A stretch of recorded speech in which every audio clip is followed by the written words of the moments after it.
അതിലൊരു കോമഡി ഉണ്ട്. ദെൻ ഞാൻ ഫസ്റ്റ് പോയപ്പോൾ ഞാൻ ഓൾറെഡി നല്ല കോൺഫിഡൻ്റ് ആയിരുന്നു. പക്ഷെ സെക്കൻഡ് പോയപ്പോൾ കുറച്ച് നെർവസ് ആയിരുന്നു. പക്ഷെ സെക്കൻഡ് ചാൻസിലാണ് എനിക്ക് ജോലി കിട്ടിയത്. ഹായ്, സന്തോഷ വാർത്തയുണ്ട്. നമ്മുടെ ക്യാമ്പസിംഗ് ഗ്ലോബൽ അക്കാഡമിയുടെ BCCA ബാച്ചിന്റെ ഫസ്റ്റ് സ്റ്റുഡന്റ് ബാദുഷ. ചോദിച്ചാല ആള് പ്ലേസ്ഡ് ആയിട്ടുണ്ട്. വാ. ഹായ്, ഞാൻ ബാദുഷ. ഞാൻ വരുന്നത് മലപ്പുറത്തു നിന്നാണ്. ഞാനൊരു ആഡ് കണ്ടിട്ടാണ് ഈ ക്യാമ്പയിൻ ഗ്ലോബൽ അക്കാദമി ചൂസ് ചെയ്തത്. ഓലി BCom കഴിഞ്ഞിട്ട് എന്താ ഡയറക്റ്റ് നോക്കാതെ ഇവിടെ ഒരു കോഴ്സ് എടുക്കാന്നുള്ള തീരുമാനിച്ചത്?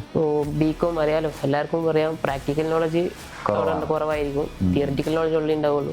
അത് ക്ലിയർ ചെയ്യാൻ വേണ്ടിയിട്ടാണ് ഒരു കമ്പനി. ഫസ്റ്റ് ഇന്റർവ്യൂ എന്ന് പറഞ്ഞാൽ ഒരു കോൺഫിഡൻസ് കുറവുണ്ടായിരുന്നു. ദെൻ സെക്കൻഡ് പോകുന്നതിന് മുന്നേ തന്നെ ഇവിടുത്തെ ഫാക്കൽറ്റീസും then placement assistant team trainers നല്ല രീതിക്ക് തന്നെ മോക്ക് ഇന്റർവ്യൂ വന്നു. ദെൻ കമ്മ്യൂണിക്കേഷൻ സ്കിൽ എങ്ങനെ കൂട്ടാന്നുള്ള രീതിക്ക് പറഞ്ഞു തന്നിരുന്നു. ഫിക്സോ ഇന്റീരിയർ ഡിസൈനിങ്ങാണ് പ്ലേസ്ഡ് ആയിട്ടുള്ളത്. ഞാൻ ജസ്റ്റ് ഒരു ഇൻസ്റ്റയിൽ ഒരു ആഡ് കണ്ടിട്ടാണ് ക്യാമ്പിനെ ഫോളോ ചെയ്തത്.